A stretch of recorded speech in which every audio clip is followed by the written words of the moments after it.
Hello? Anybody there? Oh, My way?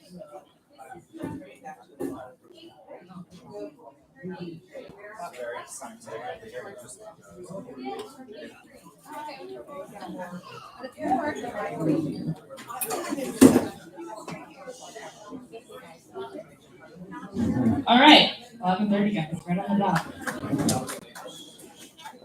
Hi everyone, I want to thank you for being here. I know it means a lot to me and my family. I'm a Derek for those of you who don't know me and haven't met me yet. I was roughly his first and oldest grandchild. I'm going to be walking you through this ceremony. And I'd like to welcome Esty first, roughly his daughter, my aunt.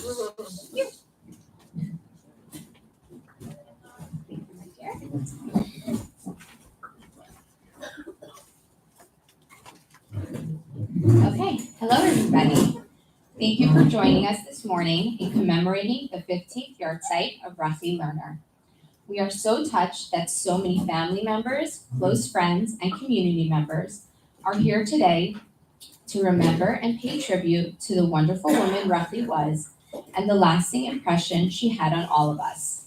The photos on each of the tables and the beautiful quilt and plaque. Louder. Keep going. Okay. The photos on each of the tables and the beautiful quilt and plaque we have displayed here today can attest to those lasting impressions and the lifelong impact she has had on each of our lives. We invite you to join us today in sharing a memory, a story, a lesson, anything that makes you smile, laugh, or even cry when you think of Rochi. Please feel free to use the notebooks and pens that you see on the tables.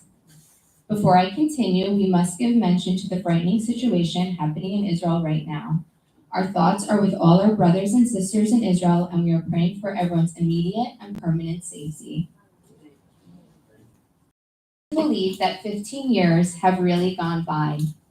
My mother's memory, influence, and effect on my life is still ever present. I constantly hear myself sounding exactly like her, especially the older my kids and I both get. I realize now that I don't think I ever truly understood my mother and all the sacrifices she made until I started to raise a family of my own. My admiration and awe of her continues to grow even today. She was such a superwoman, an amazing mother, wife, daughter, sister, friend, teacher, mentor, and the list goes on. And she fulfilled all those roles with compassion, with grace, and with a whole lot of humor. I have a new appreciation for some of my mother's favorite catchphrases from when we were growing up, especially now that Benny and I are in the middle of raising a teenager, a preteen, and a toddler all at the same time. Your driving me to drinking has taken on a whole new meaning from when I was younger. Many Yardzites have now passed, but my mother's influence is still just as strong, if not stronger today. The lessons and values she strove to impart to my siblings and I are now fully relevant and applicable to our lives as adults. I can feel my mom's presence in so many situations of my daily life, and I can sense her wisdom guiding me forward.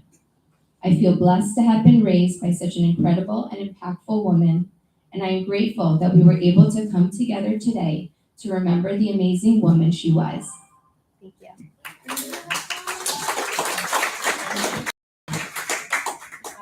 I would now like to welcome David, Rochi's husband, my Saba David, who's going to say a few words about Rochi, and he's going to lead us in Tehillim for our brothers and sisters in Israel.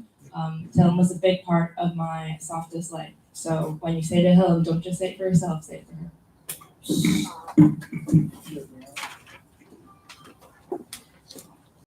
Okay.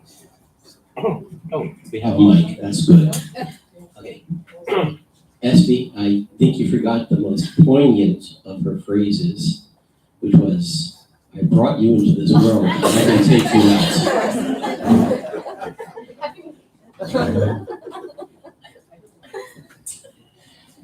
So I thought, all right, where are we? Okay.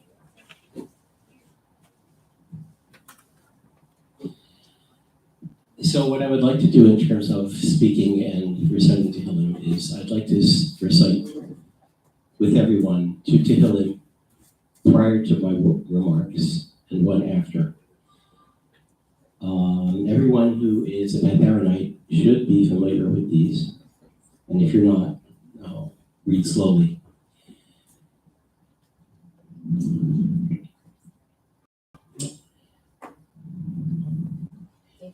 So the first one I'd like to do is actually Kuf Chav, which certainly is appropriate, and I'll say it in English first. A song of ascent. In my distress, I called to the Lord, and he answered me. Save my soul, O Lord, from lying lips and from a deceiving tongue. What shall be given to you? What shall be done to you, O false tongue? Sharp arrows of the mighty with coals of the broom tree. Woe is me, that I sojourn in Meshech, that I dwell in the tents of Kedar. My soul has long dwelt with those who hate peace. I am for peace, but when I speak, they are for war. Shir Hamalot El Adonai, Tzok Hasadi, Karati V'Anini, Adonai Atilo Nafshi, Misras Sheker Milashon Ramiyah, Ma Yitin Lecha, U'ma Yosif Lach, Lashon Ramiyah, Chatzei Gibor Shmunim, Im Gachalei Retamim, Oya li ki galti meshach shachati ma lekedar, Aba shachna la. נפשי עם שונא שלום, אני שלום וכי אדבר עליהם על המלחמה. It's certainly, when we think about things, Israel, we just want peace, but others are for war. The next song is 130, and I think this one we'll just do in Ivrit because everyone should know it. And if you don't, you can follow along.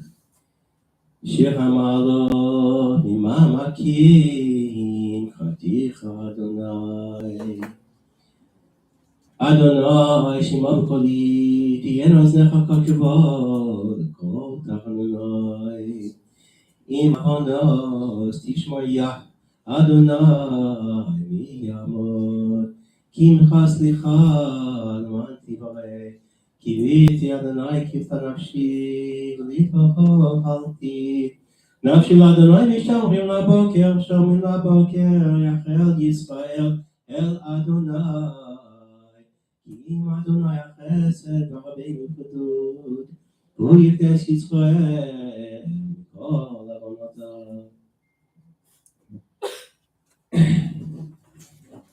So I need to preface my remarks by explaining something very, very important. I am blessed to have met and married Varda, a woman who's different than most, as she understands what my life with Rochi meant to me. She's supportive, sensitive, and loving, enabling and encouraging me to freely share what's in my heart.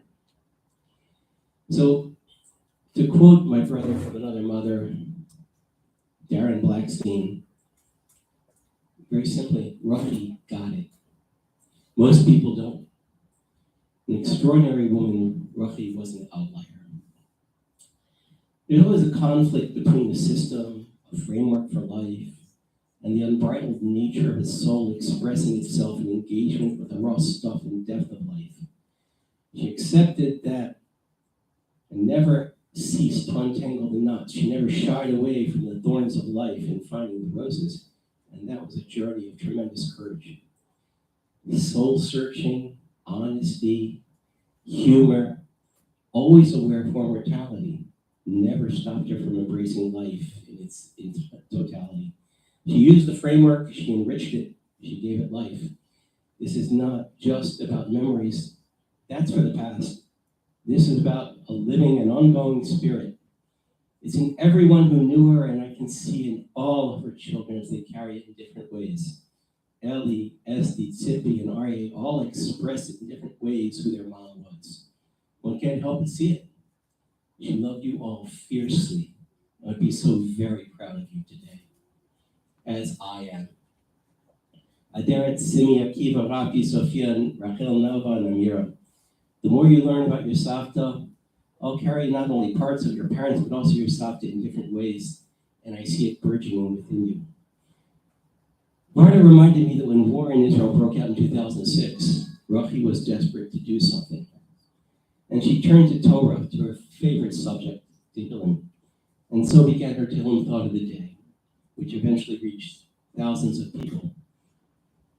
She had deep connection to and an understanding of David HaMelech, the complexities of his life, the challenges that he faced, his poetic and musical nature, his connection with God and his love for his people. And in many ways, the two of them were kindred spirits. The other kindred spirit was the Rav Soloveitchik. That connection was different. A shared connection of the passionate application of powerful inquisitive intellect. Not the intellect in terms of how it's used in today's world, but used only as part of an irresistible life force. She told me that until she was 40, that she'd been a mother, gone through life, and only then did she understand Rav's thoughts, his passion, and his depth. And these were two of the main guiding lights in her life. She combined all of this with her tremendous heart. She worked hard at developing and honing her craft as a psychologist. Among her favorite quotes, perhaps her favorite, was a quote from the French philosopher André Gide, "Ne me comprenez si vite," whose English translation is, "Don't understand me so quickly." Some people, probably a lot of people, would hoard that for themselves, but she applied the same to everyone. Of course, when someone would act shallowly, she'd call that out. Most of you in Teaneck never experienced the sharpness of her younger years in doing so. Roz, you might. I am a chassid of Pshischa in Ishbitz. In Pshischa, in that chassidut, somebody would come looking for answers from the Rebbe. And they would all tell them the parable of the poor Jew searching for gold under the moat of the palace because he had a dream it was there, only to be told by the guard that he himself had a dream that there was a treasure hidden under a tree in a small village, and the poor Jew recognized that this tree was his backyard. She and Rav Simcha Bunim would have had much to talk about. She tried to uncover that treasure in everyone who she met. In this past week's Parsha Balotcha, there's an Ishbitz teaching that the light of God shines within each one of us. And we have to work hard to uncover it and see it for ourselves. And that when we do, we see that it was always there from the beginning, from Hashem. And it was Hashem's light that shines within us. And the only reason that we couldn't see it before is because we hid it from ourselves. Rochi wanted so very much to help everyone see that light within themselves. Some might mistakenly claim that Rochi was larger than life, but that's a mistake. I think she simply showed everyone how big and how large life can be. It's now been 15 years for me.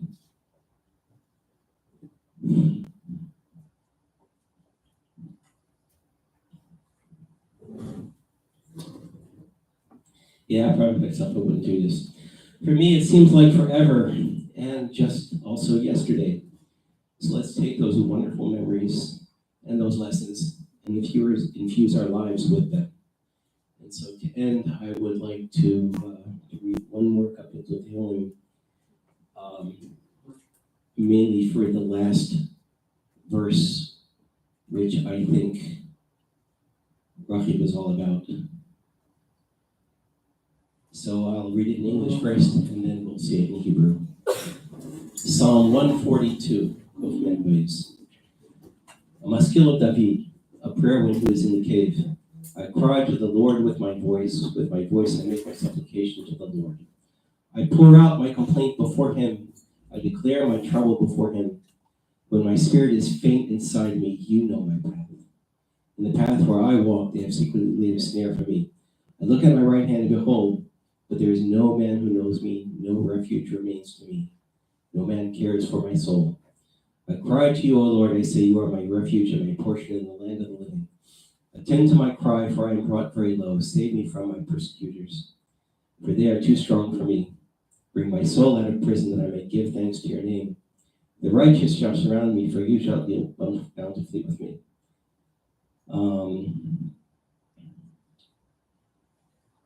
משכיל את אבי ביוסו במאמר תפילה. כל יל אדוני יסע, כל יל אדוני יתחנן. אשפוך לפניו שיחי, תעשי לפניו עקיד. מתעטף עלי רוחי, ואתה ידעת נטילתי. ובזו עליך תנופחתי. הבית ימין וראה, ואין לי מכיר. עברנו ממני, דורש את נפשי. זעקתי לך, אדוני, אמרתי, אתה מחזיק אותי בארץ החיים. הקשיב על רינתי, כי דלותי מאוד, הצילי מרדכי כמצו ממני, הוציאה ממסגר נפשי, להודות את שמך, ויחתירו צדיקים, כי תגמול עליי.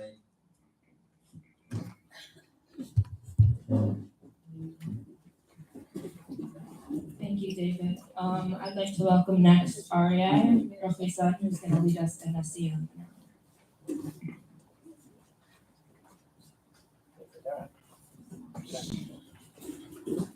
So just before I start, just a little lay of the land, I'm going to say first, as any good student has a couple of words of Torah and Makos, and presumably at least try to attach them and make them relevant to my mother's life. And then I will make the siyum, and then everyone will transform this Suda into Suda's mitzvah. I'm not actually going to go to Freya, but we can ask the rabbi if that works. But just find it. Okay. So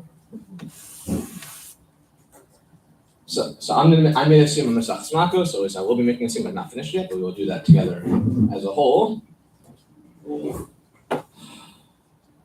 Mesach Makos is all about things that you are good for, things that you get lashes for. And yet, as any good Gemara, and all Gemara is amazing, there are fantastic digressions that are really, I think, very relevant to my mother. So I will focus on one of them, or two of them. Gemara Makos on Daf Aleph on Aleph on Daf 11, folio A, the first side of the folio in English is what we call it, I think. After discussing Daf Yud on Aleph, after discussing the criteria for Ir Miklat, it's talking about Parak Elul, and go into the second parak, it's talking about those who are exiled for killing someone unintentionally. It ends up in a digression, trying to explain or learn out a certain verse. There's a verse in Kohelet, Oiv Kesef Lo Yishba, someone who loves silver will not be satisfied.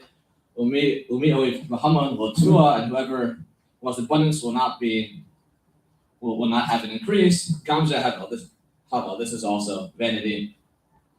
And the Gemara is interesting with this pasuk. It reads the pasuk. After first using the pasuk to explain a technical point, it goes to use the second part of the pasuk and wants to darshan the second part of the pasuk. It doesn't want to just darshan the first part, it darshans the second part, explains the second part of the pasuk. And there's a bunch of different explanations of the pasuk. I'm going to focus on two of them. The Gemara goes, Rav Ashi Amar, Rav Ashi says, whoever likes to learn with abundance, in multitude, will have two reward. And interestingly, the Gemara changes the Lamed Aleph to Lamed Vav, so it's he will have it, not he won't have it. And the question is, what does it mean to Lamed Behamon? What does it mean to learn with great numbers? Hamonam with a lot. And Rashi Chaverim Rabim, to learn with many other people. You're not learning by yourself, you're learning with others.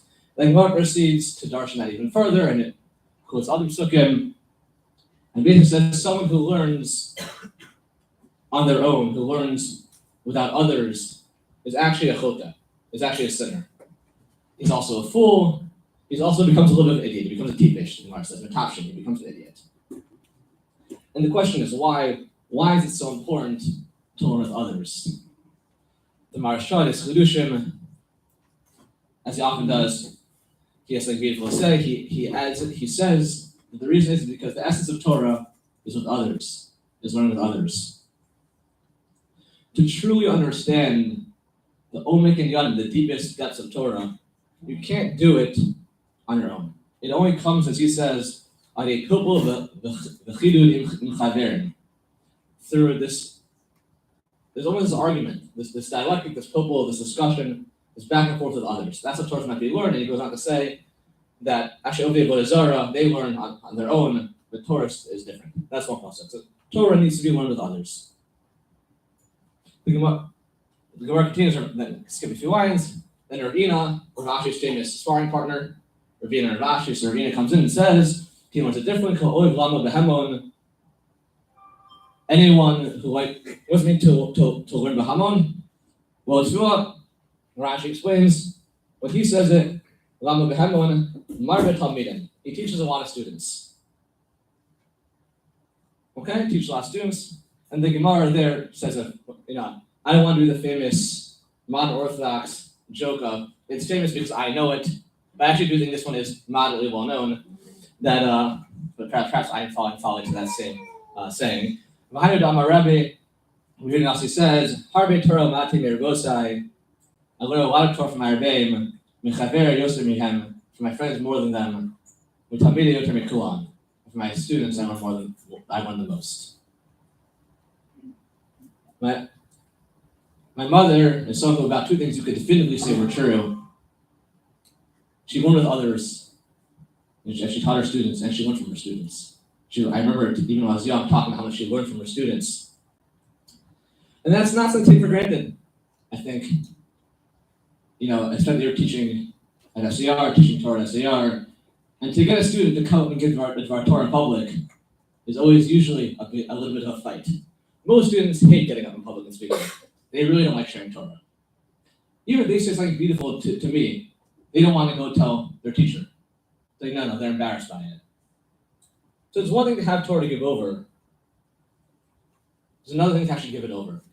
And I think, just stopping there, the study you said for the fact that my mother always learned Torah with others, and she's always teaching Torah.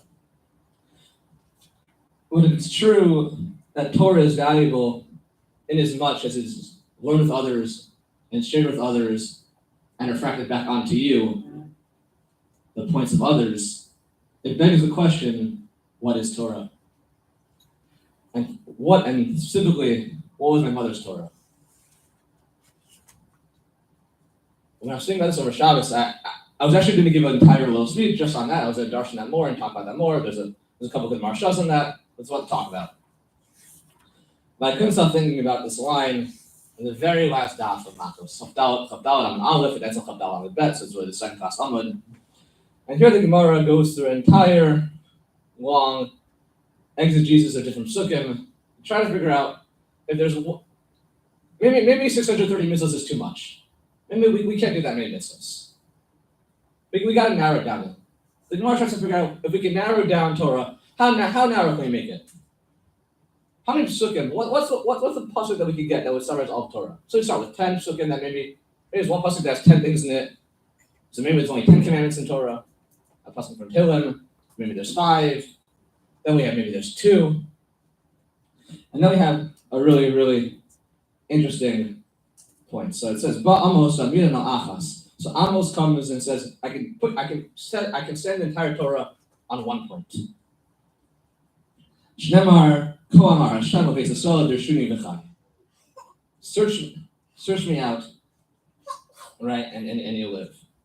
Okay, nice. You search out God, Dershuni, fine. But Rav Nachman isn't happy. Maskeful Rav Nachman Bar Yitzchak. Rav Nachman Bar Yitzchak challenges that. Ima, let's say Dershuni B'chol Torah Kula. That could just be telling me to be doors and to search. How do I search God? The entire Torah. We haven't really narrowed down the Torah. You just told me to do the entire Torah. That's not really, you haven't narrowed anything down. And then there's everything's beautiful, but this is especially beautiful. All animals are equal, but some animals are more equal than others. This is a really beautiful line. So I'm trying to find it. Okay. Ella Habakkuk Vamien Achas. Habakkuk and Treasar comes and he establishes it on one. Shinemar, what's the pasuk? What's the ikar of all of Torah? Tzaddik ben Manasseh Yichya. At Tzaddik, with his emunah, he lives. I think if I just left it there, everyone would get what I was trying to say. I wouldn't need to say that much more. But I like to talk, so I'll talk a little bit. Thank you. No, I'm finishing up some door. Tzaddik ben Manasseh Yichya. At Tzaddik lives with his emunah. There's two ways to teach Torah, I think. One way is to explicate Torah, to say verbally, to give it over, to be didactic about it. That's teaching Torah. That's, you say, someone says, what's the halacha? I said the halacha is X. Here's a board from the Meshach Chochmah. That's one way. But then often more powerfully is the way to teach Torah is to model Torah. There's a mitzvah to be a shamish your Rav, to serve your Rav. We learn this mitzvah in the Masechet Sukkah, to visit your Rav on Chag, on all the Shalosh Regalim. If you think about it, it raises an obvious question. Why am I visiting my Rav on Chag? We say Shlosh Yom Kon Chag, 30 years before Chag, I'm supposed to learn the halachas of Chag. So presumably I should have went to my rabbi 30 years before I to learn the halachas of Chag. So he could have taught me all of Hilchos Sukkah, all of Hilchos Shavuos, all of Hilchos Pesach. But the halacha is you go on Chag to visit your Rav. I think the idea that's getting at is that the most powerful form of teaching, and I think as most teachers know, and anyone who's a student knows, is modeling. And unfortunately, my mother passed away, I was 10. So it'd be very hard for me to get up here and say, here are the 7 lessons my mother taught me in a speech, and here's chapter and verse of that speech. I don't think I remember a single speech that she ever gave. Not a single thing. But there's a heck of a lot of modeling.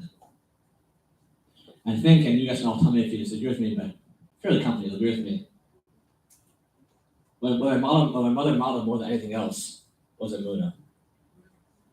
And that's something that was so evident to me, and that sticks with me to this day.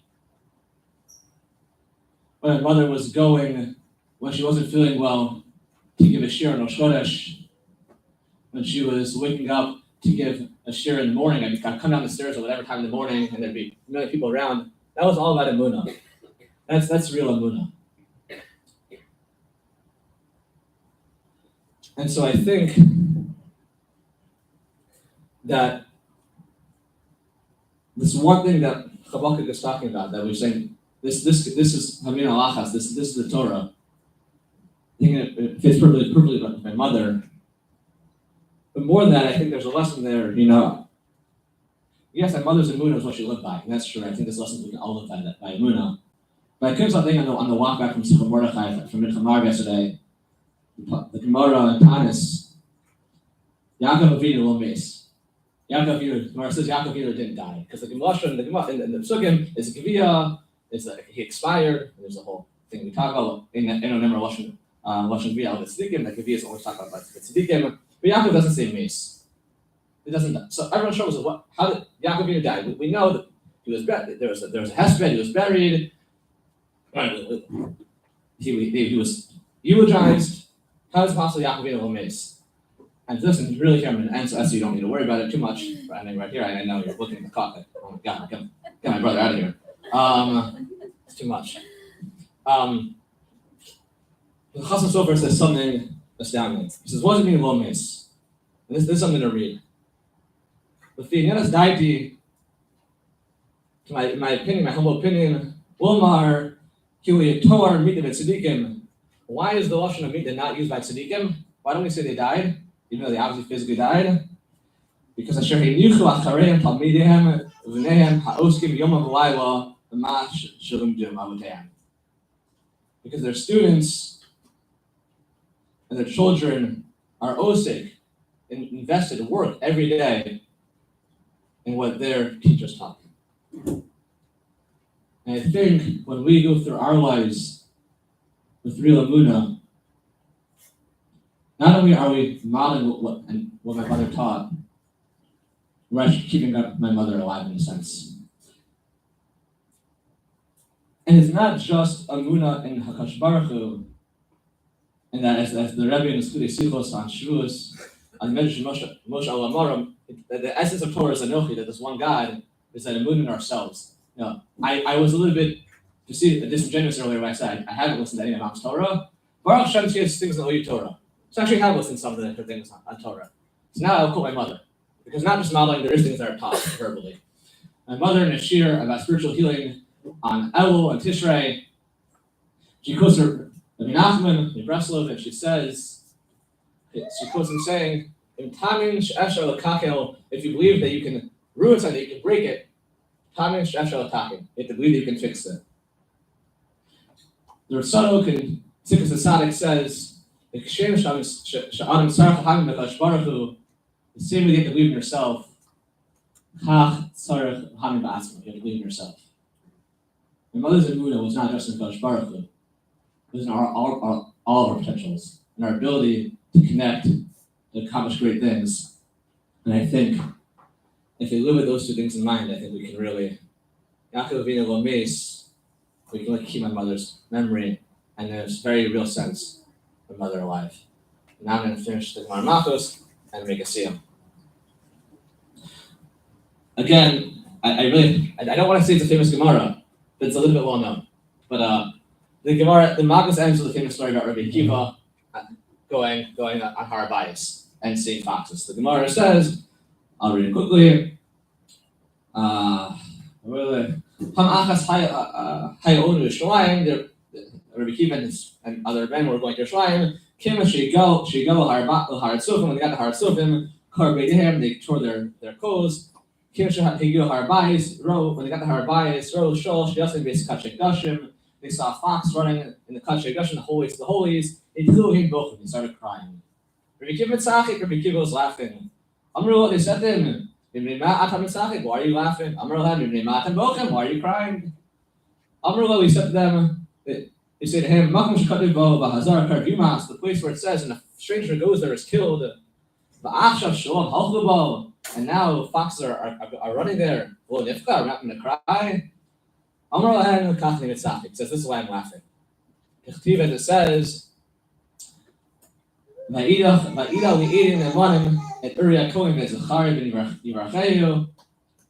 pasuk says, and establish witnesses, Nevi'im, Uriah Cohen, and Zechariah.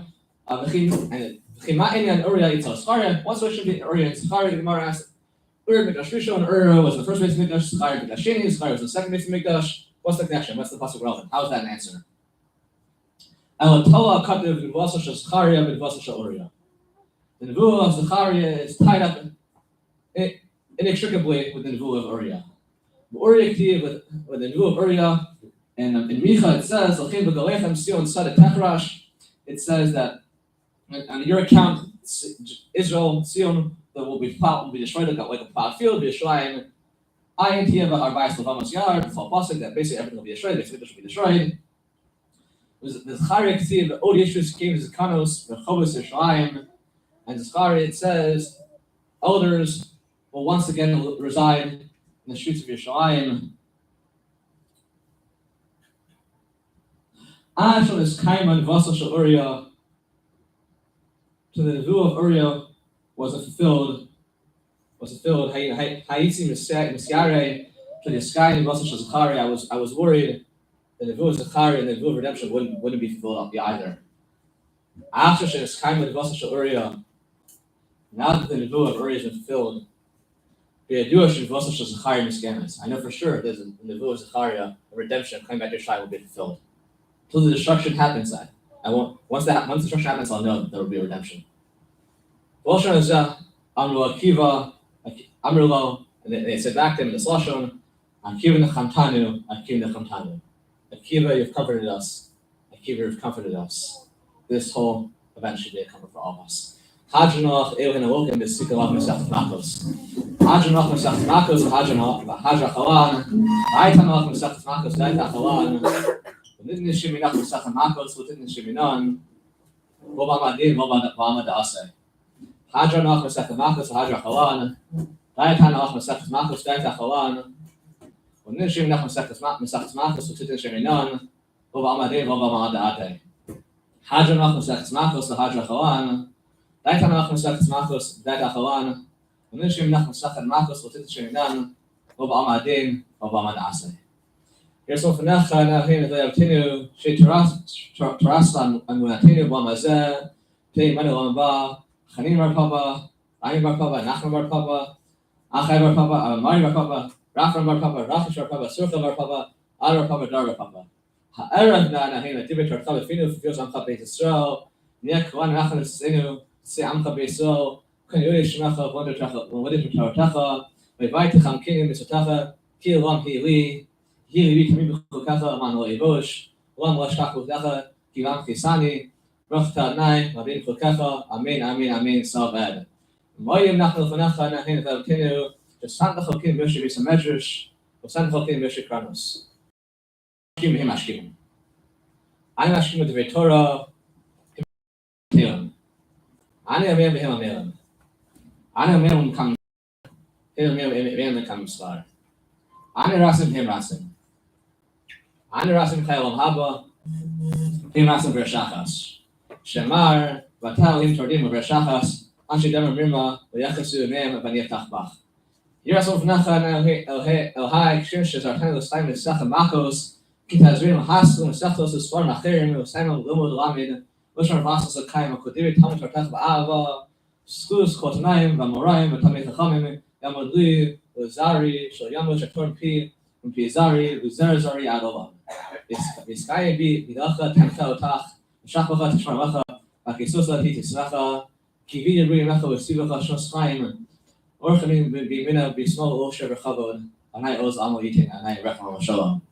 Vizkla, Vizkla, Shmer Rabba, Ama, Ati, Liskadata, Lachi, Amesaya, Lasaka, Chai Oma, Wibne Karsa, Yerushalayim, Shachel, Hechal, Begave, Umiakar, Puchana, Nukra, Me'ara, Ataba, Puchana, Dishmaya, Atre, Yam Kucha Brichu Machuse Vikare, Yasmach Vikare Vikar Mishichai, Chaychud Mechon Chaycha Beisal, Nakir Ramen. Hishram Rach, Lom Yamaya, Israch Shach Rav, Nakim Rabbi, and Sevi, Darbi, Lab Lash, Mikushab Richu, Elam Komer Chasa Shirasa, Shuchasam Nachamasa, Damar Amma, Vim Amen. I saw Raman out of them, Kol Tamim, Okamana asking Boresa, in Asradin, Dimcha Tarba Tar. Here, Chona Shom Rabba, King of the Chis of Rachim. Rachim Chai Richay Zon Richay, we were coming kind of on the Shai of Arvin Ramin, Hishram Rabbi Mishraim, the Chai to be Wayne Kois over Ramin. What's a Shram Rav, is Shram Wayne Kois over Ramin.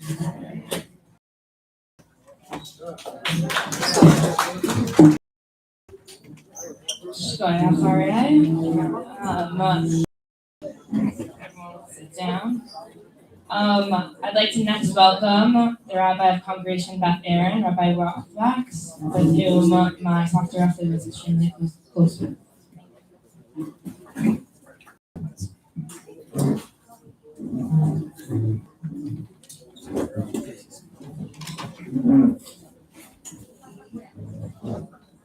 Obviously, a very difficult act to follow.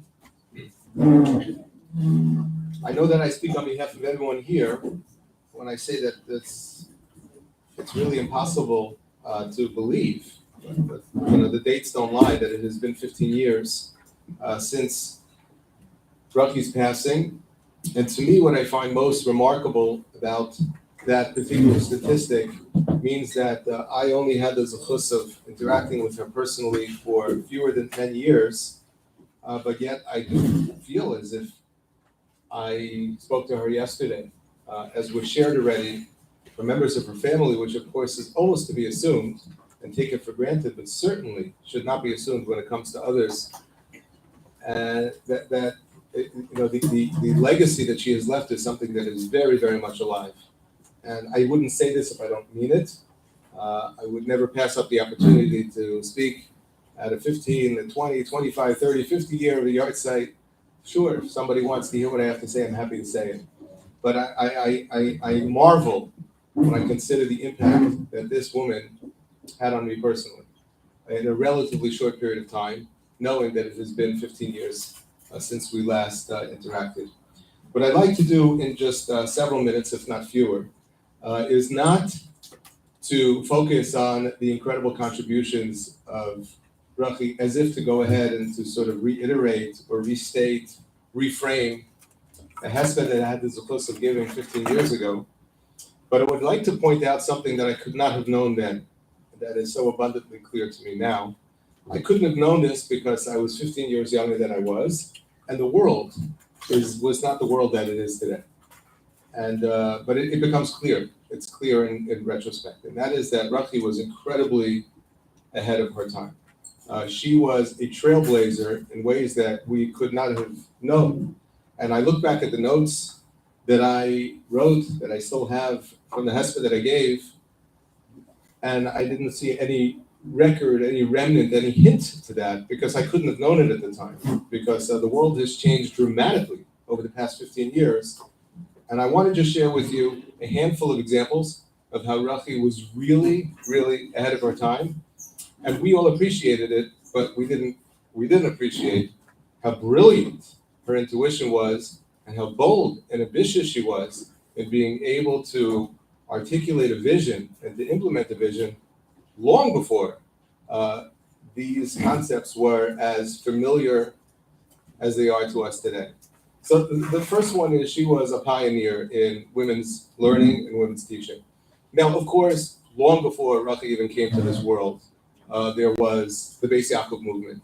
The concept that girls should be taught how to read and how to write and how to study Torah. So no, she was not the first one to introduce that to the world. But there was a point in time in which, in our community, there was a lot of confusion as to what exactly is the role of women in this regard, and I'm not sure that that has been completely clarified. But I think we have settled to a certain extent in a place that seems to me anyway to feel comfortable for many. But Rochi was very, very much on the cutting edge of that. I actually distinctly recall when she had asked me if it would be okay for her to give shiurim for women only in the men's section. There were particular situations. The shul was half the size that it is right now, and they were there were certain logistical issues. And I permitted her to do so, but only on the condition that those men who insisted on being present can sit in the Ezras Nashim, and she was okay with that. It's a very sort of topsy-turvy world, which doesn't really exist today. Even in our shul, we don't sort of do things that way routinely, but the way that almost we sort of awkwardly try to retrofit our program, our world, into one that was just so natural and almost necessary for Rochi, the way that she was teaching Torah and the students she had, it was clearly, like I said, very much ahead of our time. Over the past, I would say 10, 15 years, you would have to check this, but it's not longer than that. There has been an exploding genre of Jewish literature that looks to connect Torah and psychology. It has become so popular that you'd have to look at, spend a couple of hours on Art Scroll's website and Feldheim and all the other Jewish publishers. But I would argue to say that it is by far the most popular type of Jewish literature you find today. Every therapist and every Talmud Chacham is trying to come up with a way to sort of fuse these two different worlds. And good for them, because there's a lot to explore. Rochi was doing this before there was any more than a handful of books. She did it very naturally. She was able to sort of fuse these two parts of her life. And we are now seeing that there was a real attraction to that. I cannot give her credit for it. I'm not going to go as far as to say that had she never contributed in the way she did so, we wouldn't see this explosion. But there's no question that she was ahead of it. She intuited it long before the fad started. She was somebody who really understood people, not just ideas, and communicated that in the way that she spoke. There's a term today that people use a lot that I personally don't like, as I feel it's been used too much, this idea of creating safe spaces. We never spoke about safe spaces up until pretty recently. And now we speak about it so much that I'm not even sure what it means anymore to have a safe space. But long before that phrase was even part of our lexicon, she embodied it. She made people feel seen without having to speak. Her shiurim were not just intellectual exercises. They were really, very deep human encounters. And again, this is something we almost sort of take for granted today, but she was very, very much ahead of her time. She had a very bold, independent voice, but was able to express it without alienating others. This is also something that again, today we see more and more, because people are just more mindful of the need to, on the one hand, have what to say, it in a way that doesn't hurt other people and to speak with nuance. And I know many of my students are being trained to think this way and to talk this way, and I was not. But this is something that Rochi did very naturally. She never, ever, in any way whatsoever, conformed, but she was able to be present in any space without making anybody feel uncomfortable. And finally, there was a model of just incredible, joyful spirituality that, again, has today also become very popular. Admittedly, I'm still, a card-carrying litvak. I've yet to become an ishbitzer or a peshisker chassid, but it's always great when David is here and he shares the Torah with me. I have a soft spot for it, but I've never found that attraction. But I've seen so many others, tens of thousands, maybe hundreds of thousands of people in this world of what's called neo-chasidus, and all the labels don't matter. But there is a chukka, there's a real yearning that we see in the Torah world today for this type of learning, this type of expression, this type of connection to Torah, to spirituality. Rochi was a trailblazer. She was doing it naturally. She was talking the language. She didn't have payas, but undoubtedly, if she was a man, she would have had. And it would be like, why do you have payas? You're not a chassid. And she was. This is what I do. This is what I do, because she was very, very much of that mindset. And these are just several areas that I could think of. I could think of more, but I'd rather not take up too much time, where we can really appreciate in retrospect. And that's what's really special about an event like this, because some of these perspectives and some of these thoughts we could not have had at the time when we were just, really grieving and really coming to terms with a loss that's felt so unfair and so just, too hard to really sort of process. But we can appreciate now that in addition to all that we knew, she really, really was very much ahead of our time, and hopefully her neshama is reaping the benefits of the incredible legacy that she has left all of us. Thank you again for the opportunity to speak, and we should all gather for happy occasions in the future. Thank you.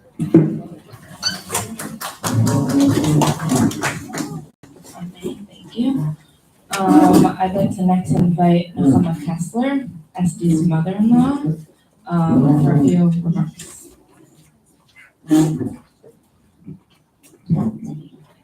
I'm just going to say something my grandson said at his graduation. You've heard a lot of things already. You've heard a lot of speeches, so I'm going to keep this very fast. And it was an incredible speech. I mean, the first thing that Rochi said at his graduation speech was to thank God. After he said, I'm going to speak shortly. And he was the only one at the graduation who said that. And that's, I think, part of Rochi's legacy is what we heard at that graduation. For me, I didn't get to know Rochi that long. I came into the family. The kids got married about a year before.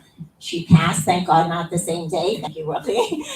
But I was so impressed with her. She was so inclusive. She invited us to anything that she could. Made me feel very wanted and very, very included in this amazing family. Each one of you, the kids, the grandchildren, the in-law children, you're all so amazing. And that's also a credit to her. And I just want to end on one of my favorite vorts, which I think Rochi would love. She probably said it 1,000,000 times. But the first redemption came about from Aaron and Moshe, which is AIM, and then from Mordechai and Esther, which is also AIM, and the last redemption will come about from Eliyahu and Mashiach, which is also AIM. So the women of the world, the mothers of the earth, will bring about the final redemption, and Rochi certainly did a lot for building the bricks of our Beis Hamikdash, which hopefully will all be there. She's waiting for us. So thank you for allowing me to speak. It's always an honor and a pleasure. I get a little emotional, but okay. Anyway, thank you.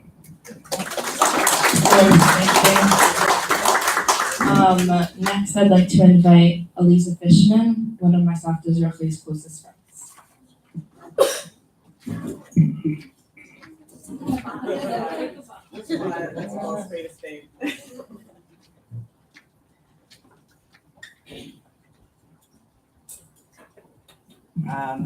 First and foremost, I want to thank SD for inviting me to do this. To say not a day goes by, I I'm a crier, I admit it. Especially when I stop and think about it. Right here on the corner of Queen Anne and Grayson, I was crossing the street and somebody stopped me and said, "Hi, I'm Rochi." And from that single moment started a friendship that was really, we say there were the three sisters. It was her, Oprah Wind, and I was the baby sister because I was younger than both of them. And Rochi used to give the best advice. And she used to say to me, "Elisa, you have to listen to me because I'm old enough to be your mother." And I said, "Ruff, you're 17 years older than I am. We both know you would have been kicked out of the house."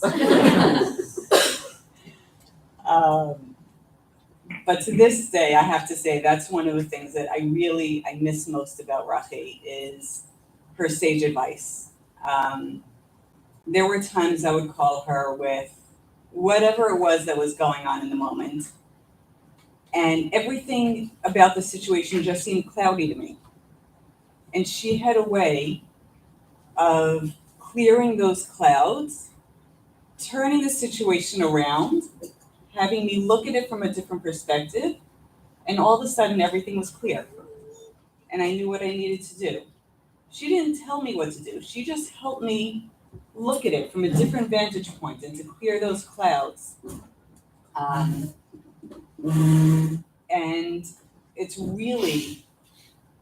it improved my life so many times in so many different ways, and it's something that I really treasure, and miss terribly. 15 years is a really long time. My youngest, my baby, who's now half a foot taller than I am and finishing his sophomore year of high school, was only a year and a half. My oldest, who's 26, it was right before her bat mitzvah. And my girls, I'm blessed with 3 daughters and a son, but my girls really got to know her. They used to lovingly call her Tante Rochi because she was their honorary aunt. And we enjoyed many day trips with my girls and Aryeh. We'd go to the aquarium, we'd go to all different sorts of places. And then there were the evenings that we hung out, just the adults, sometimes at a comedy club, sometimes watching movies in your house during hours. Rochi introduced me to the court jester, Danny Kaye. Sometimes it was high class stuff like Danny Kaye, sometimes it was Airplane, but we always laughed. There was always laughter. Along with the laughter were the more serious times, the times that she gave me advice, her shiurim, which included, as Rabbi Rothwax alluded to, she would bring Torah, she would bring the Psukim, she would bring the Ishbitzer, she would bring psychology, and she would bring Led Zeppelin, all within the same paragraph. And it was seamless. It was seamless. And everybody who was in the room, no matter what their level of learning was, whether they just came to Frumkeit, were on their way to Frumkeit, or had been from birth, everybody walked out of there going, "That was awesome. That was incredible. I wish it wasn't shot so I could have recorded that." It was amazing. Aryeh, as you just gave your siyum, I just kept reflecting how proud your mom would have been to witness that. She took such pride in each and every one of her children and her grandchildren. I will never forget, Aderet, when you were born, the glow on your grandmother's face. And when she made a simchat bat for you, and I remember her holding you, and coming over, she was, "Look, she's here." The love and adoration and pride that she had in her family is something that still touches me to this day. And sorry, some of these thoughts are very disconnected, but I just wrote down things that came to my mind, kind of stream of consciousness. I believe it was for her 50th birthday. We went to Abigail's, and her sisters made her this plaque that's on, and her mother, that's right, and her mother made this plaque. I encourage you all to read it because it really is something to behold. And I'll never forget, after she read it out loud to us, she gave a few words of gratitude. And in it she spoke, and to this day it boggles my mind. Rochi spoke about the gift of cancer. And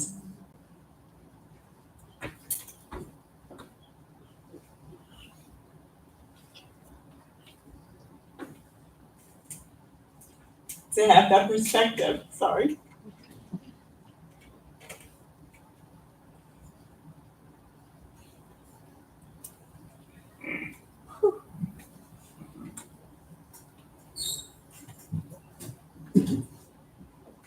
To have that perspective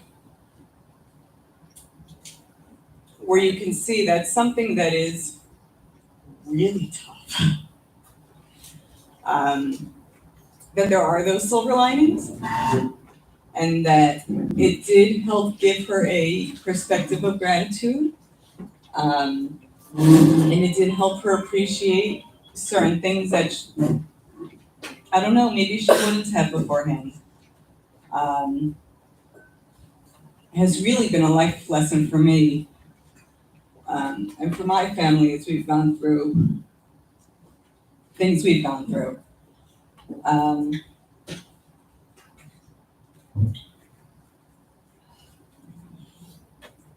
But I want to end with a little bit of a lighthearted piece. Right now, we are in Nachiyomi.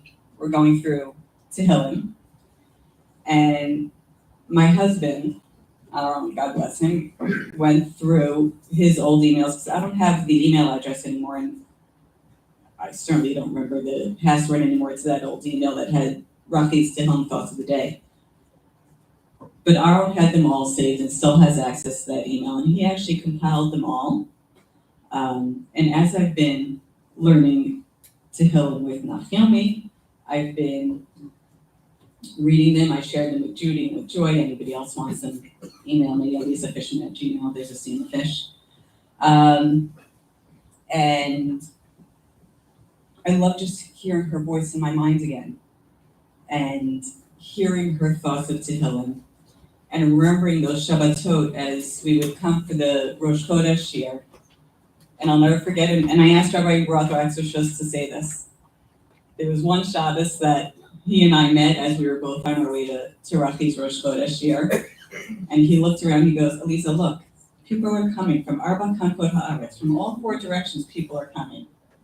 He said, I'm so glad she's a woman, because if she was a man, I'd be afraid for my job. I asked his wishes before I said it. When Oprah, who I mentioned before, made Aliyah, she gave me a set of photos that had hung in her house that were 3 photos of her, Rochi, and me together at various smachot.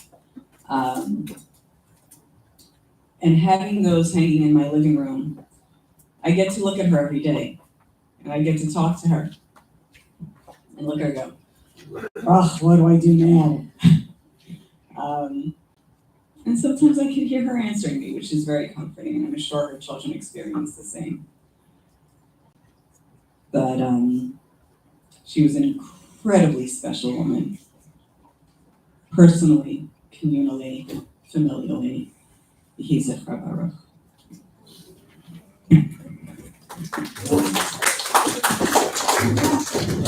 Amazing. Thank you so much. My Savta passed away when I was just 4 years old, so I only know about her through everyone's beautiful words.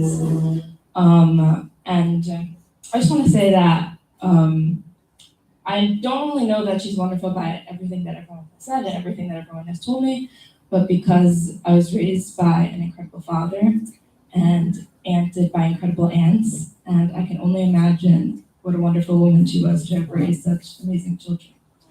So I want to welcome my dad. Thank you. Oh, I didn't write that.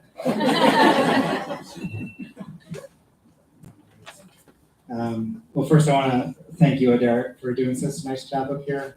Mom would have been so proud of you. Not to embarrass you, and you too, Sammy. And I want to thank everybody who spoke so far. They spoke so beautifully. And Arya, wow, good job.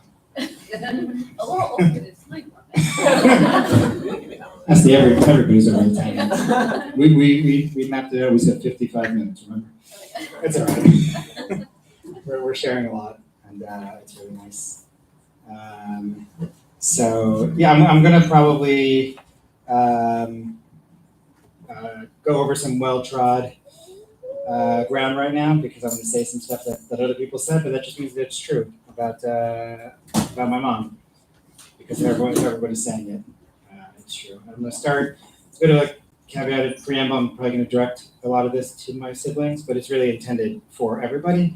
I'm sorry, Sylvie and I were talking on Friday about the significance of 15 years.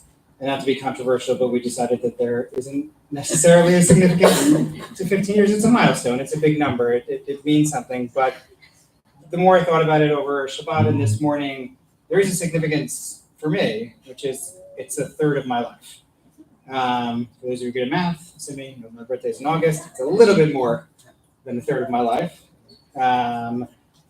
And what occurred to me thinking about it today, thinking about it over Shabbat, is a sort of extraordinary thing has happened in that 15 years, which is I actually think I've learned more about my mom in those 15 years. I've gotten to know her more, I've gotten to understand her more. And it's like Esty said, a lot of it is because I've grown up or just gotten older during those 15 years. I'm now the parent of two teenagers, the parent of a kid about to go to college. Like I've had the experiences that she had, and you know the sort of the incredible thing about it is I've always known how special she was and the special things that she's done, and I want to talk about that. But I don't think I ever understood how hard it was for her to be as special as she was. How to be that special to so many people, to all the people in this room, and still do all the other things you have to do in your life and raise teenagers. And to be very honest, my teenagers are much easier than the four of us. No offense to us. But like one thing that she did that was pretty amazing is that she really had this knack, our mother, of making every moment special, both for us, for all these people that she met. I remember this conversation. It's with somebody. I can say who. Someone asked me soon after she passed away. They said, "What was your favorite piece of Torah that you remembered from your mother?" And I thought about it, and I was like, "Well, it's not really what I remember. What I remember is so many other things, so many things that she made that made our lives special. So many traditions that she just sort of birthed out of nowhere for us. I remember our like Happy Hakuna poster that we used to put up every year. I remember all of our nicknames that we would sing in that weird operatic voice. You know, Rigatoni, obviously. We remember our 5 words. You remember Ann Elk's theory? Like, there were so many amazing things that she had. The Matzah Man song, the Hanukkah album that we played. There's so many of these amazing moments that she made. She made everything so special for her. She made these traditions out of everything. And she also made everybody feel special. I heard it from Eliza, but like that's not a unique story. Like anyone who's talked to us, who knew my mom, who's heard stories about her, has heard a story where she walked into like a CVS, spoke to the cashier, and heard the life story, and then got invited to that person's wedding, or that person came home to live with us, or we didn't find out any of that until the funeral. I tell you, right after the funeral, I printed out some pictures of your mom. Yeah. And Eileen from CVS. Oh, of course. She said, I know her. She Okay. said, no, it's just the way she started crying. Of course, yeah. Right. It's like we were supposed to get together for coffee next week. Of course. We all know it. As kids, we found it, I think, very frustrating that we couldn't go anywhere without it taking like an hour. Because we'd have to get into a whole conversation and solve the problems of everybody that we met everywhere. But it was this incredibly special thing that I don't know as an adult how somebody found the time to do what she did. And in a way, not to take away from Ari doing all the Torah in the family now, we decided that's your role, the four of us, to attach to this week's Parsha. And in a way, she was very much the mom. She was everything to everyone. She, whatever anybody needed, that's the role that she fulfilled. She, she made all these things so special for so many people, and not just for us, especially for us, I have to say, but I think very much for everybody here, and that's a testament. The testament to that is how many people are in this room and came. Thank you for joining the live stream. And it's a truly incredible thing, and I think it's special that she made those things special because she was not here for very long. She passed away very young. She passed away criminally young, and I think, not surprisingly, the older I get, the more that impacts me. I have friends now who I would broadly consider my age, who are older than my mom was when she passed away. It is an incredible thing that she touched so many people in such a deep way and created so many lasting lessons and moments for so many people when she passed away at 52. It is so incredibly young to have been here. But she isn't, in a very real way, still here. Like a lot of those things I talked about, that ability to make these special moments, the ability to make them for your children, to create these new traditions, to make everything a special moment, to reach out to other people and help other people make special moments for them. I see that in a lot of the people here. I especially see that in my siblings, that specialness. I see that that willingness to make the most out of moments. I think, I don't want to call it a million examples. I'm embarrassing to everybody here. We asked for permission to call it some things, and I was told no. But that willingness to take people in, that willingness to create all these special moments and new traditions and stuff like that, and make the most out of everything, that 100% has become, I think, a stalwart of this whole family. We're four very different people. Sometimes we're very similar. Sometimes we're very different. We all get together. It always comes out. But we certainly all have that, and that ability to bring it out to other people. Ari just spent a whole year sort of living mom in a way, and I thought that was very special. I'm sorry, so I wouldn't say that much of it. On the flip side, I think we do all suffer from we have a hard time saying no to anything that people ask. Our worst character traits, it's okay. I see it very much in her family, in her siblings, her sisters, and her brothers. I see that in David. I see that in Florida. And I see that in everybody in this room. She has touched so many people and giving that out into the world, this idea of making everything special for yourself, for your families, for all the people that you touch. And if you don't think you have that, well, here's a good time to take a lesson from this. That's what she did. She didn't. You talked about. I remember that speech very well. You talked about the gift of cancer at that dinner. Yeah, I know. Yeah, That's right. That was quite a meal. that speech, and part of the lesson of that is if you don't have that much time, you have to make every more moment count, and that was part of that gift, was learning that every single second, every moment has to count, and figuring out how to make it meaningful and special both for you and for the people around you is what I think made her as special as she was, and hopefully everyone can take that from her. Thank you. Thank you.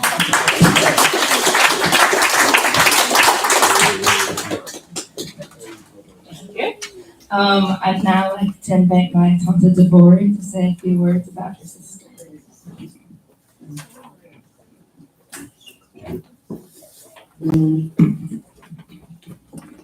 I'm going to talk a different way because I'm her sister. As she used to tell me, we're a decade apart. that's what she always would tell me. I'm a baby sister, and she was really like a second mother to me. That's for sure.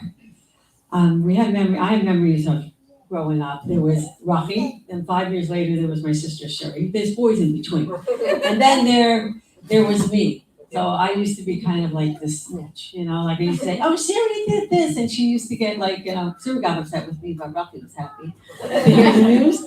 I had a very, very different relationship. I spoke to her every single day. In fact, I used to go to her in the summer for 3 weeks. I was there. She was in Philadelphia in the beginning. And when Ellie was born, I went over, and I remember she was late, and it was in August, and she was hot. And finally, that young man showed up, the little guy, Ellie, and he was born. And she was very, very excited. And later on, she became my labor coach because she lived in Highland Park, and I gave birth to Robert Wood Johnson. And I had very long births. They said, "Rochi, could you come to the hospital?" And she took care of me. And after I gave birth, she brought me food, and I was freezing. She was just really, really quite wonderful to me. I spoke to her every single day, no matter what. Like after I got married, in fact, I had to bring my husband to meet her before I got engaged. You're not getting engaged unless I meet who you're going out with, So I brought Yisrael Mayer over to her, and she approved. That was nice. Baruch Hashem. And she really cared. I had like a fire in my store. I had a cell phone store. She was there. She was better than an appraiser. Like the appraisers were coming, "Get away! My sister just went through something. Go away."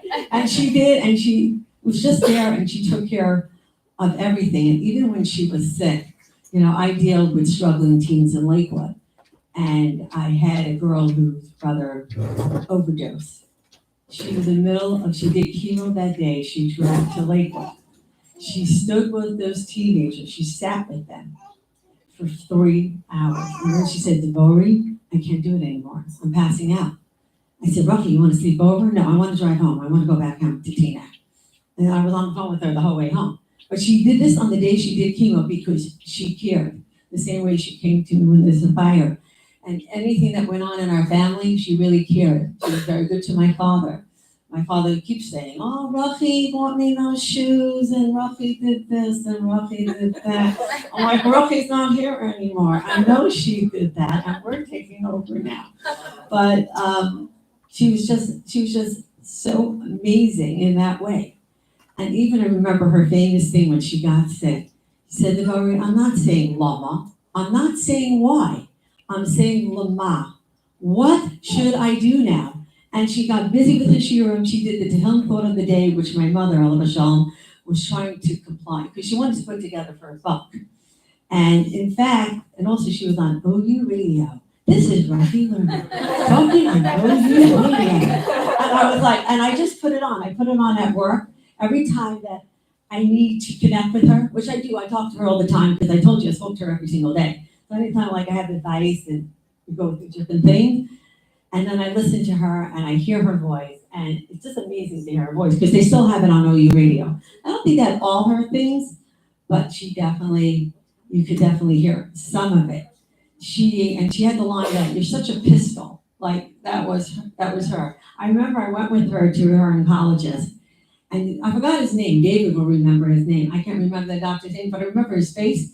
We're sitting in the room, and she took out her phone and she's scrolling. She goes, "Doctor, did we try this? And I read that you even wrote this, that you had this trial or something." He goes, "Rochi, I don't know what to do with you. You know more than me."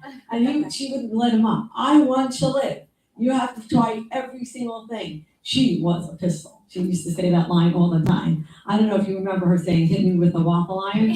Oh my goodness. I still use that line. Anytime it gets me annoyed, I'm like, "Hit me with a waffle iron." I wish she came up with that line because, I didn't know what a waffle iron is. But that was her. She was just like, as a sister and as a family member, she was our big sister. And even she loved her sister-in-law. She always, Esty and Devorah, and she was always like, "Yes, you agree." And Devorah, she was just there for us. And she had so much wit. She was so funny. Like she had these lines and these things of how to change something up. And my mother used to love going to her for Thanksgiving. It was her big thing. Remember mother going to Thanksgiving dinner? I know she had this big thing. She had to go to Rochi for Thanksgiving. And she did. And she did make, my mother kind of imparted in us about making Yom Tov exciting. I did the same thing. I decorate my house for Hanukkah. And she had some amazing songs at the Seder. The Sachadash B'Aka. And then she has another song, which I wanted to ask you kids, because I don't remember all the words. And I was telling my kids, there's a song Rochi sang, but I don't remember all the words when I'm at my Seder. So she used to love to sing. Our Seder was when she was there still, and she wasn't married. I remember her doing it. Now, of course, we're 10 years apart. So, like, I have different memories, and I grew up differently than Rochi. Rochi didn't get away with anything, and I got away with everything because I was the baby. So, like, it was a totally different type of relationship in our home base. And she was very good to my brother Penny, and David was her little brother. I don't know how much. Did she take care of him? Was Rochi around for you? I'm talking to you. Do you hear me? Oh, okay. And she was a psychologist. Like I said, she came and she did therapy, and she used still to tell me, and I tell this because I work with a lot of therapists in Lakewood, and I used to tell them, my sister had a thing. You have to give like the first session free. You have to see if it clicks. And I said, I think that is so important. And nobody really does that. I mean, I kind of make the two that I work with very closely do that, because I said, if it's not a miss, it's never going to work. And why are you taking somebody's money before you know if it's even a match? And that I got from my sister Rochi, of how she did things. It wasn't all about money, it was about heart. She really, really cared. And she was brilliant and she was smart. And I'm going to end off with the pasuk that she has in her matzeva, the last pasuk that she has, which are pulled out. It says, Bani Haras Elokim Litov. And that's what she felt. And the same thing, idea, she felt, like I said, she didn't complain about her cancer. And as Aryeh said, she strengthened her emunah. She was so big into this emunah and Hashem is here, and this is what he wants, this is what I'm going to do. And she tried everything, and she did defeat the odds. She lived 7.5 years when they told her she's going to live 1.5 years, max. She had ovarian cancer, that's, basically over. So that's who she personified, and that's what she hands down. And as a family member, as a sister, and when I see her kids, and she loved her kids, and she loved her, she was crazy about her daughter-in-law. And her son-in-laws, it took some time. I'm going to be a little honest, Benny, and I think it took a little time. But yes. But Baruch Hashem, and I know that she's looking down at us, and whenever we go to Eretz Yisrael, she said, I always wanted to live in Israel, and she is surrounded by the mountains of Yerushalayim and Har Menuchos. That much I can tell you whenever I go there. That's what you see. And I said, Rochi, I know this is not what you had in mind, but this is the closest. So I just wanted to share some thoughts.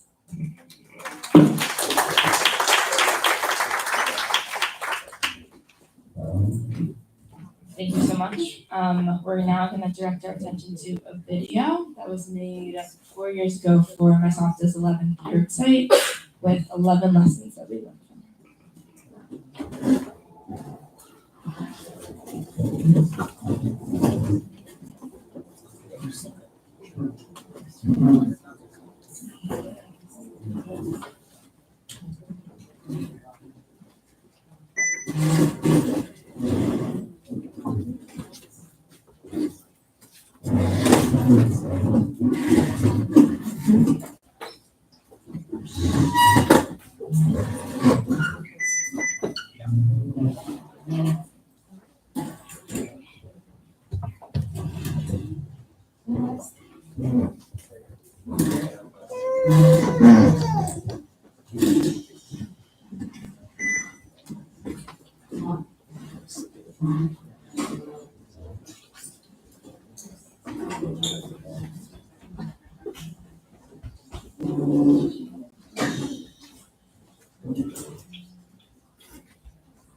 Okay, lessons learned from Mom, aka Sausage Martin.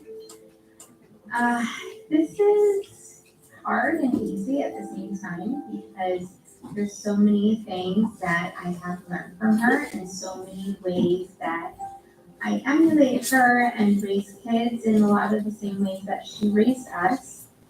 So it's hard to kind of pinpoint a few things, but I think first and foremost is there's nothing that a friend's ice cream can't solve. So the tougher things get, sadder things get, or when you just need to celebrate life's many happy occasions, friendly ice cream sundaes are definitely the way to go. So that would be my number one.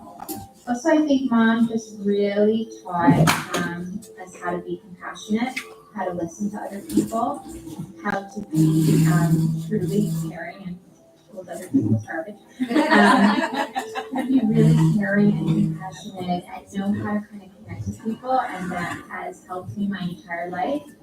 And it's helped me be a wonderful sister, a wonderful daughter, a wonderful wife, a wonderful mother, because I have empathy and compassion for others and I know how to show kindness, and that's something that I really try to pass on to my children is how to be kind and compassionate to others. So those are two big things, one funny, one serious. And she taught me obviously how to keep a very clean house, how to raise and lead children in a way that they are proud of the way that their house looks and they know how to take care of things and to take responsibility, and to keep things nice and orderly and in a good place. You guys want to say something? Do you want to say something about this something to mine too? Go ahead, Sophia. I'm sorry that you passed away, and I wish I got to see you, and I thought you would give it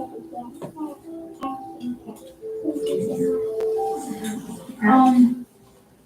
I mean, I know this is a fact where mom gets reading from, like a really clean house is obviously from South Carolina, as we call her. Mom told me this before. That's how God keep a really clean house, because mom said sometimes it was very clean. Yes. And last but not least is joy, and joy in the house, and joy in doing everything that we do. And the kids can tell you there's a lot of singing and dancing that goes around, and a lot of household activities and chores, and just to make life a little bit lighter, a little bit funner, a little bit happier. So thank you, Mom, for all the things that you've taught us. There's many more, but thank you for those, and we love you, and we think about you, especially today. I love you so much. Hey guys, I'm gonna keep this short, but I wanted to say a couple quick things about mom and the things, Rochi, and the things that she left impressions on me, and the things that resonated with me, and that so on the surface, obviously, she definitely kept a really tidy home, and we learned a lot about tidying up and taking your shoes off, and keeping a clean house, and how to clean up after face off, and how to put all those plates and line everything and do all that type of stuff. Obviously, sneaking my challenge Friday night and learning about playing land and challenge and all that type of stuff. But on a more serious note, I think definitely showing compassion to a lot of different people in the world, and really trying to take a step back and really trying to see what somebody else is going through, and not just look at them on the surface, and really process what's going on, and think that there might be something else, and really taking other people's feelings and emotions and that type of stuff into account when you're interacting with somebody. And other things I definitely miss and enjoyed and stuff like that was running out Friday to Julio's and driving around in the car, and whether I was driving. But yeah, I think trust and also enjoying a good smack once in a while, that can come from love. So yeah, that's my piece, but definitely seeing other, having other people's, taking other people's feelings into consideration and really not judging people by what's on the surface until you really get to know them. So that's it. So one simple lesson, I guess, that I'm getting, and not too many to choose from, I guess, for me, but one simple one I remember, even though I was very young, was just always the value of always going and talking to people and asking about their life and inquiring and just being nice to people you see in the street. I mean, actually coming back from CVS, having been like, she was like talking to the cashier, I'm just inquiring about life, and she made a lot of friends that way. I've always taken that with me, I think. Like, wherever you are, you can go with someone. Even if you think you might be friends with them, just talk to them and be honest with them and inquire with them. And you never know what can happen. I think it's a really great lesson for life, just the value of really being open and being open and outgoing to people. And really being genuine and trying to, we're all humans, so asking people how they're doing. There are so many things I've learned from mom, obviously. So many per se that become part of my lexicon, things that I say to my kids all the time. Monday, I would say, we noticed yesterday in our drive back, there's a lot of Bolivians on the road. Although when we finally met some Bolivians now, I did ask them if they were known for their bad driving. It turned out mom was right about that. I do tell my kids to take businessman showers, and since I started working from home, that actually finally makes sense to me. Sometimes I'll try to squeeze the shower in between two meetings, so it just did, so that's a businessman shower. And her advice that when we left the house, we should be good, and if we can't be good, be careful. Is advice I've definitely taken to heart. But obviously, the thing I think that has meant the most to me and taught me the most is my 5 words. Mine are mother's love is forever. And that value of unconditional love for family is something that is really important to me, and something that I've never really taken for granted. That family comes first, and if family needs something, you do it because that kind of love is forever. So on your side, I think that's an important lesson for all of us.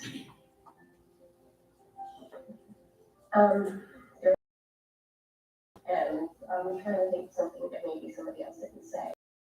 But I think that one of the things she taught me by example is that to love your kids fiercely. And sometimes loving them fiercely means saying no. Sometimes loving them fiercely means chasing them to narrow mountain houses. And sometimes loving them fiercely means being a shoulder to cry on. But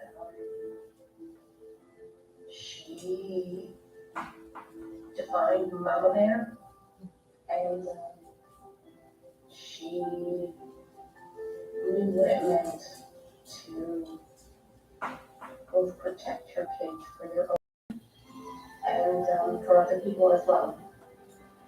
Okay.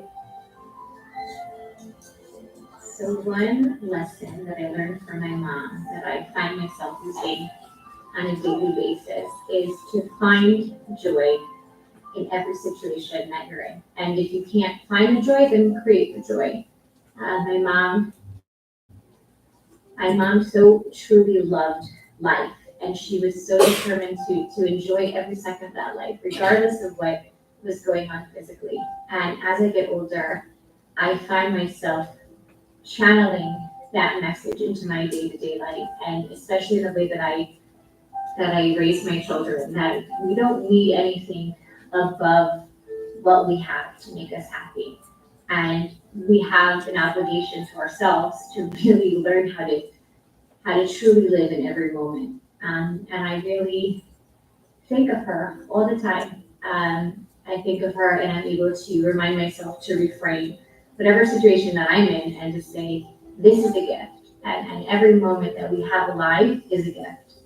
And when you're able to harness that attitude, then your whole life becomes an adventure. And I think I learned that from my mom. And I'm so very grateful for it. Well, I suppose if I had to pick one thing, it is by no means at all it's hard to pick out one thing, but I guess I'd say how to fight. Before then, before I married her, I always just walk away. The relationship was important. This one, she told me that I couldn't do it. That's like, straight up, didn't do it. Hey, hope you guys are doing well. Missing you all very, very much. Hope to see you guys. So in honor of Zippy's sweet and creative idea, I decided to be a little bit creative and write a short poem about a lesson in learning Russian. Russian was like a mother to me. She taught me, cared for me, and helped me see my oyster. Much of who I am today is thanks to her. As for a lesson, honestly, I don't think I can choose just one. As I said, she helped me turn into someone. But if I had to narrow it down, it would be the simple lesson of how to reverse a frown.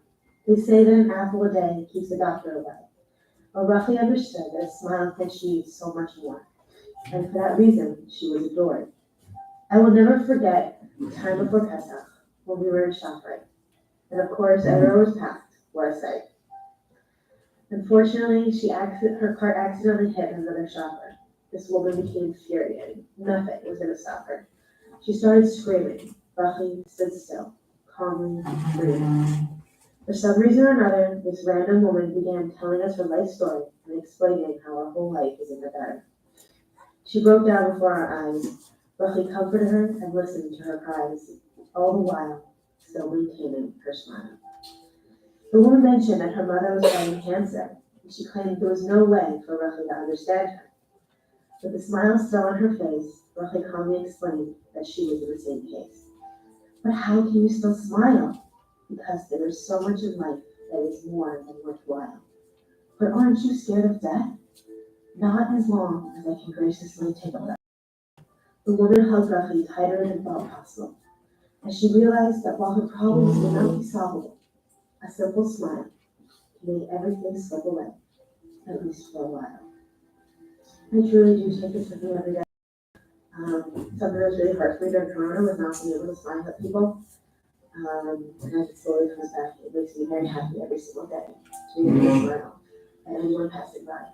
Because you never know when you're going to have someone there. I hope you guys have a great night, and I hope to see the video, and I can't wait to hear all the wonderful lessons. I first met Rochi at one of her lectures. One question from me, and we became fast friends. Soon after, Rochi began teaching Eliora, and it was love at first sight for them both. Rochi and I spent time talking about spirituality, children, extended family, ex-husbands, life as single women, recipes and plans for the future.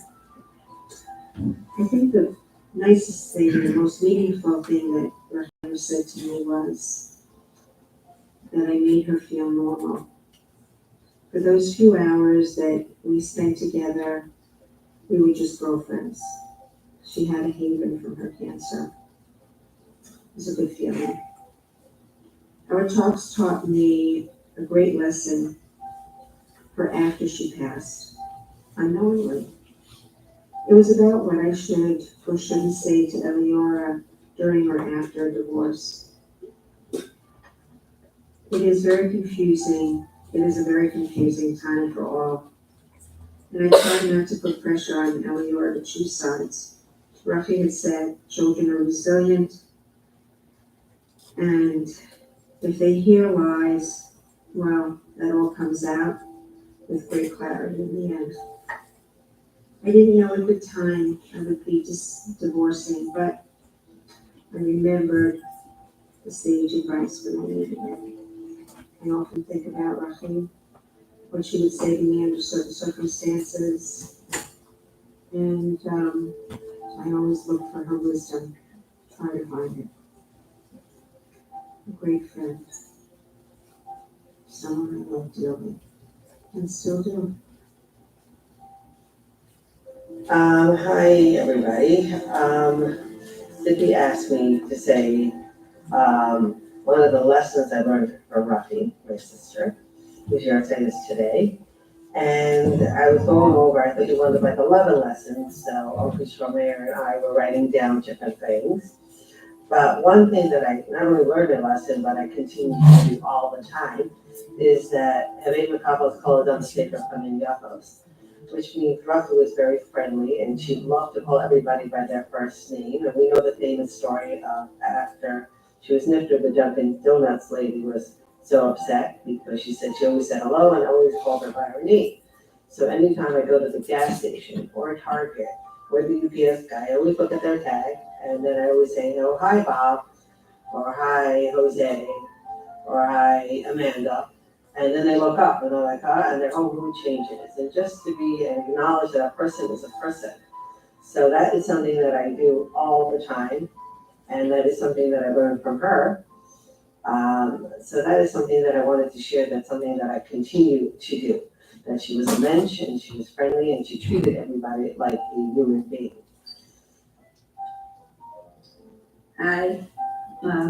One of the lessons that I learned from Rochi was how not to lose your cool, because especially most of the time we won't accomplish anything. One time we went, she really wasn't feeling well, and I went with her. And it was a long way to get into the examining room, and finally, I'm waiting for a while, and all of a sudden the nurse comes in and she said, wait a second, Ms. Chuck, you're supposed to see today. And the whole time we were in the long examining room, the doctor was actually looking for her. And it was just so amazing that I was so upset. And Rochi said, okay, things happen, it happened, but she just didn't bother. She didn't waste her energy on anger. And at that stage of her life when, every day counted, she realized that people make mistakes. Nobody's out to hurt her. And she took it so well. Like, she just learned such an important lesson. Like, what would have been the point of, blowing her top, giving it to the nurse? It was, they didn't intentionally do it. Maybe they were overworked that day. And she was always able to diffuse very tense situations by her innate goodness. And that's why every single person who met her through her illness was willing to do anything for her. Was willing to go the extra mile because she treated them so well. Even if something like that happened, that was painful. And every other person, she would have been totally within her rights to lose her cool, but she didn't. And that was Rochi. Like one of the many, many lessons I learned from her. And when I think about her, what comes to mind, and her neshama should have an aliyah. I miss her.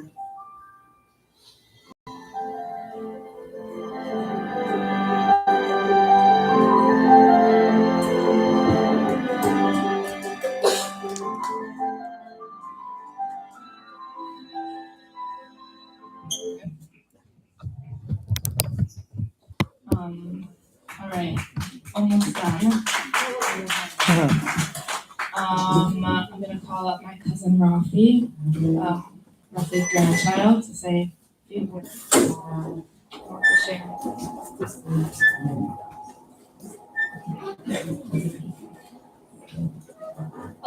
I didn't really have anything prepared, but ready to go now. Just wanted to say a couple things. Despite not really knowing her, feel a very big connection to her through, obviously I know many people have said this, through the words that people have given and the stories that have been said, not only today, but throughout many years. I would say my entire life I've heard a lot of things about her, a lot of pictures. My mom stores a lot of them. I just wanted to say that when I went to Israel, I asked Saba and Savta if they would be able to take me to her grave, and got to go, and it was a very sad but also very meaningful trip for not only me, I hope for Saba and Sasabata also, but it meant a lot for me to really getting to, in a way, know her. It was a way to speak to her, not only from America, but in the holiest place overlooking Yerushalayim.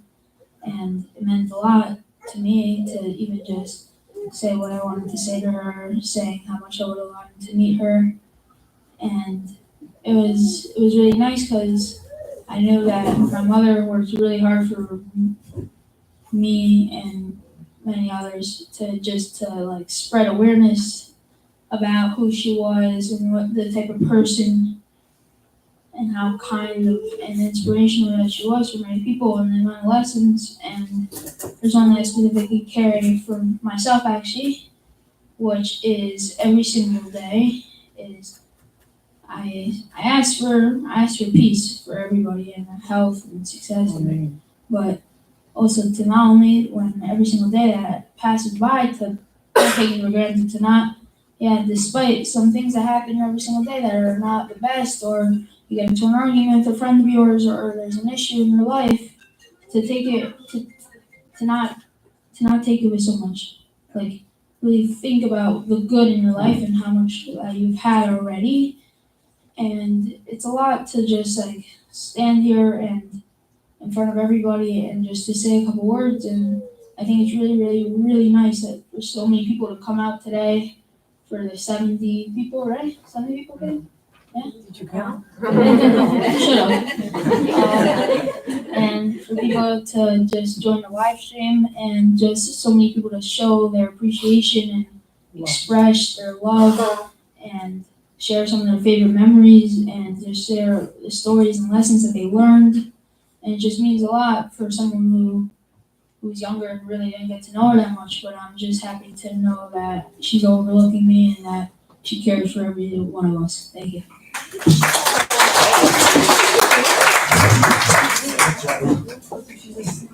Okay, lastly, I'd like to call up Tippy to give our closing remarks. Thank you for coming again.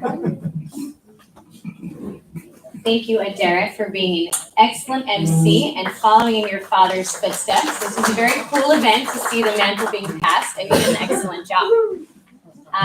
First and foremost, thank you to my amazing siblings and to David and Barta for putting together this wonderful event.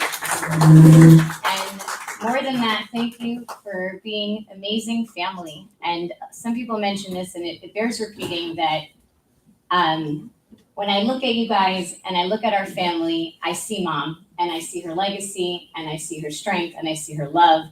And all of you have, and what we have together is so special. And not a day goes by that I'm not thankful. I'm thankful we all ended up in relatively the same place, and then also Israel, but we'll all end up there anyway at some point, so it's fine. To my Zadie and my aunts and my uncles and my cousin who's here, thank you so much. Thank you for being what made our mother. This was your household that raised her, and it's so special to have you in our lives. It's so special to have you here.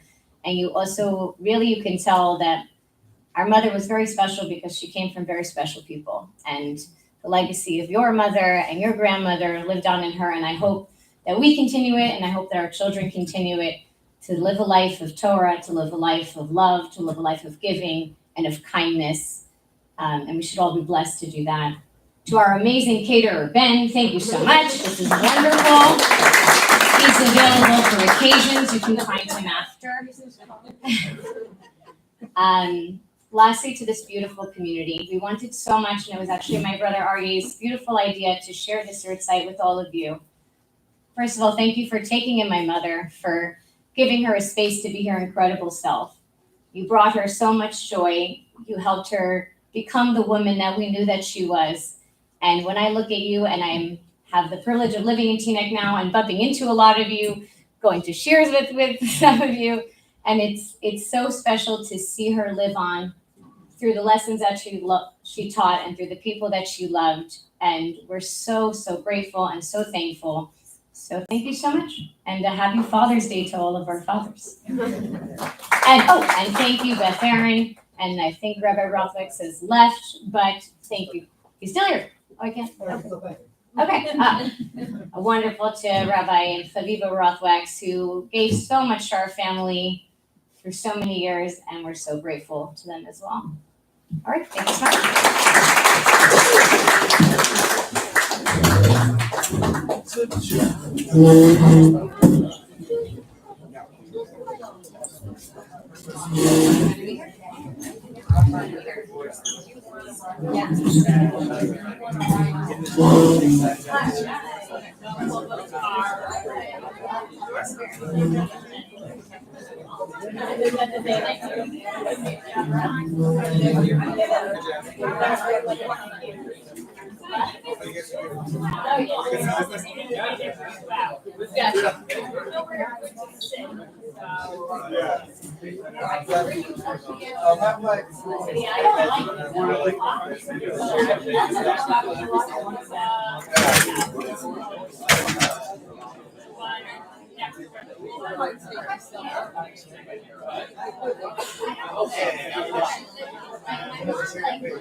Stop the live stream.